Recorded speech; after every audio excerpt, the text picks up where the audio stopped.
Bonjour et bienvenue sur cette nouvelle vidéo.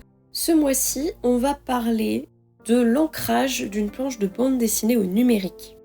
J'espère que ça va vous plaire. Moi, ça me fait plaisir de vous partager pour la première fois le processus d'ancrage d'une planche de bande dessinée. J'en ai partagé quelques-unes sur mon Instagram, en tout cas des planches, mais pas vraiment de processus à proprement parler sur comment est-ce que j'aborde l'ancrage ou la conception des cases ou le découpage, ce genre de choses quoi. Mais c'est aussi l'occasion de vous partager ce projet, car oui, la planche que je suis en train de réaliser n'est pas seulement une petite planche pour moi toute seule dans mon coin, c'est potentiellement une bande dessinée que vous pourrez vous procurer, je l'espère à la Art to Play, mais peut-être d'autres façons, je n'ai pas encore décidé de comment j'en ferai part, mais j'espère pouvoir vous partager cette bande dessinée. Oui, parce que c'est quand même un gros projet. Là, je vous parle d'une planche, vous voyez le premier personnage se dessiner petit à petit, mais sachez que sur ce projet, il y a une trentaine de pages pour cette histoire. C'est la première fois que je mène un projet à terme, entre guillemets, ou en tout cas, c'est la première fois que j'aborde la bande dessinée sur une histoire complète et aussi fournie. Je vais quand même vous donner un petit peu de contexte, histoire que vous sachiez de quoi je parle et ce que va potentiellement aborder cette histoire. C'est l'histoire de Armin, un facteur un peu hors du commun, qui débarque dans un petit village de campagne où il y a très peu d'habitants et un poste de facteur vacant. Donc il arrive dans ce village et son objectif c'est de réussir à prouver aux villageois que ce métier est fait pour lui et qu'il est capable de gagner leur confiance. Ce qui ne sera pas une mince affaire puisque Armin est connu pour sa maladresse légendaire. Qui plus est, elle est amplifiée par le fait qu'il n'a pas de bras comme vous et moi, mais des tentacules. Ce qui rend sa vie très complexe, ce qui pourrait lui faciliter la vie, vous allez me dire, parce que facteur avec des tentacules, paf paf, les lettres un peu partout sur ses tentacules, c'est facile et tout, enfin ça pourrait vraiment améliorer sa vie et être un plus. Sauf que pas du tout, ça va le rendre extrêmement maladroit et ce qui va créer des tensions avec les villageois qui le voient comme un danger, un incapable, et cette personne vient défaire leur quotidien et complètement détruire leur petite bulle de paix.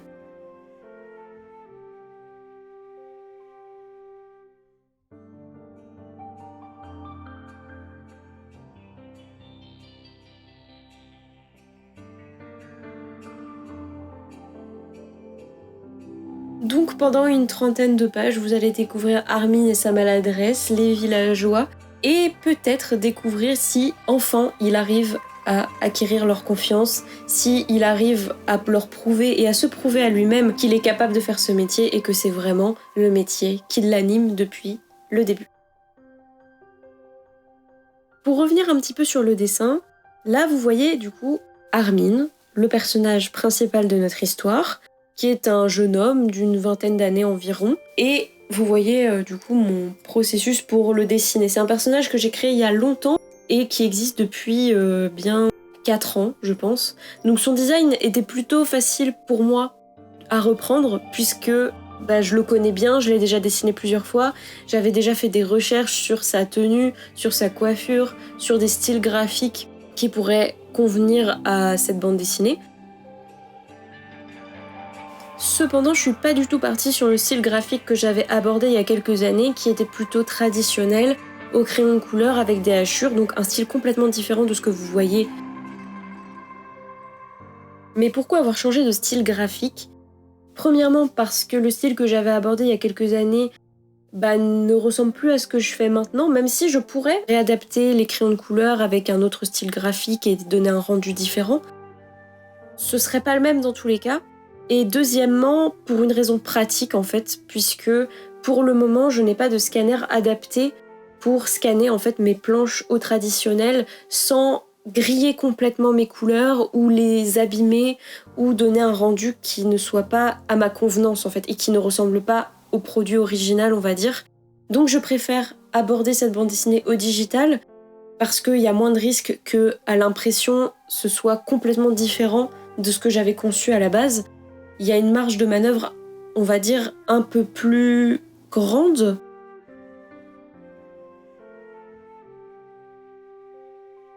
Et au-delà de ça, ça me permet d'expérimenter aussi puisque je n'ai pas du tout l'habitude de travailler mes planches au digital. C'était même plutôt un calvaire au début parce que je ne savais pas du tout comment aborder mes planches, comment faire la mise en page, faire mes cases. Enfin vraiment au début je partais avec zéro information de comment j'allais faire ces planches.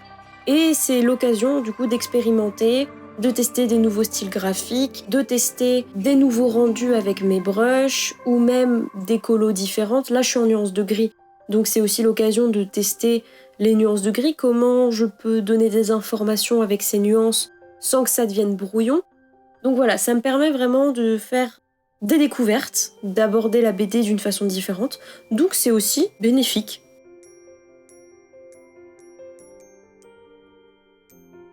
Pour approfondir le côté un peu plus technique pour ceux que ça intéresse, je travaille sur Procreate, sur iPad.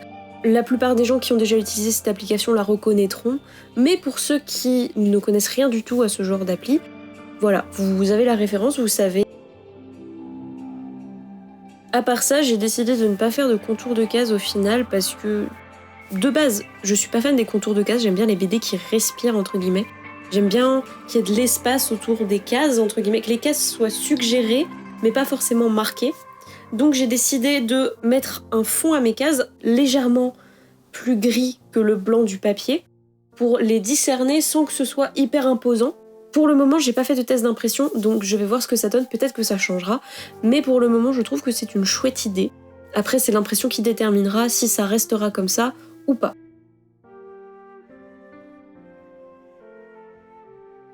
Au niveau du brush que j'utilise, j'en utilise qu'un seul, voire deux, mais le deuxième c'est pour le remplissage. Donc là je vais juste vous parler de celui que j'utilise pour faire mes lignes. Pour ceux qui ne connaissent pas du tout les termes, les brushes c'est juste le pinceau / crayon que j'utilise pour faire mes lignes. C'est juste le terme qu'on emploie quand on est au digital.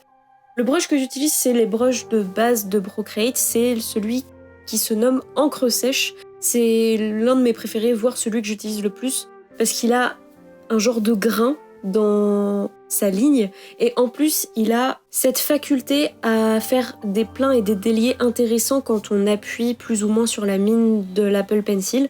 Donc pour moi c'est mon préféré, c'est celui que j'utilise le plus, c'est celui que j'aime utiliser pour expérimenter. Je trouve qu'il donne tout de suite un rendu intéressant avec mon dessin.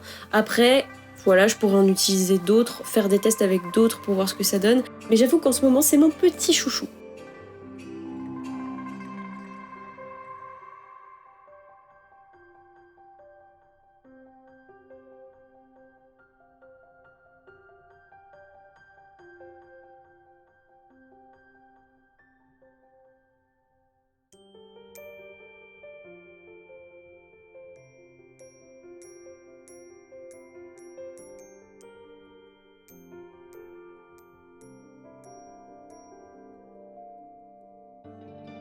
Maintenant, on attaque le remplissage avec un gris assez clair. J'ai fait plusieurs tests que vous ne verrez pas sur cette planche puisque j'en ai fait d'autres entre temps et que celle-là c'était la deuxième planche que je faisais. Mais j'avais fait des tests sur la première pour savoir quel gris j'allais utiliser. Là en l'occurrence ce gris-là, ce que j'aime bien c'est qu'il est pas trop marqué mais qu'il est quand même là et qui suggère des ombres, des lumières. Des formes, etc. Enfin voilà, le gris, je l'utilise vraiment comme ça pour le coup dans cette BD. C'est pour suggérer les ombres, les lumières, mais aussi les couleurs de certains objets, les formes, l'aspect général, etc. Sur d'autres planches que j'ai fait par la suite, le gris est beaucoup plus présent et marqué parce que on est en intérieur, parce que c'est le soir et donc un peu moins de luminosité. Mais cependant, j'étais en train de réfléchir au moment où je vous fais cette vidéo, de si j'allais garder ces nuances de gris et si j'allais pas juste faire une BD à la ligne claire. Donc à la ligne claire, c'est sans forcément de remplissage ou de nuances ou de couleurs, juste la ligne toute seule. Donc voilà, c'est pas encore sûr. Là, vous voyez ce que ça peut donner avec ces nuances de gris, enfin 7 nuances de gris puisqu'il n'y en a qu'une au final. Mais voilà, rien ne me garantit que ça va pas changer, que ça se trouve le gris va disparaître, ou au contraire, peut-être que je vais décider de mettre une autre nuance avec pour ne pas créer trop de perturbations pour l'œil, puisque j'ai peur que sur certaines cases où il y a énormément de gris, on perde en fait ce qui est important, et que ça pose des soucis de lecture au lecteur justement au moment où il découvrira la BD. Ce serait dommage que parce que j'ai voulu donner un aspect un peu plus réel en donnant cette impression de lumière, qu'au final on soit complètement perdu dans la planche et qu'on n'arrive plus à lire ce qui est vraiment important. On arrive petit à petit à la fin de cette vidéo, l'ancrage est terminé. Là, vous voyez les dernières nuances de gris. J'ai pas encore fait les bulles et les textes, je pense que je m'y prendrai tout à la fin, quand j'aurai fini toutes mes planches, histoire que ce soit plus clair dans ma tête. N'hésitez pas à me dire si vous êtes potentiellement intéressé par cette histoire et la vente physique de cette BD. J'aimerais en proposer à l'Art to Play, mais si vous êtes intéressé, je verrai peut-être pour des précommandes ou un crowdfunding. Je suis pas encore sûre en fait du moyen de financement de ce projet, mais il sera financé, je vous l'assure. En attendant, on se retrouve le mois prochain. À plus!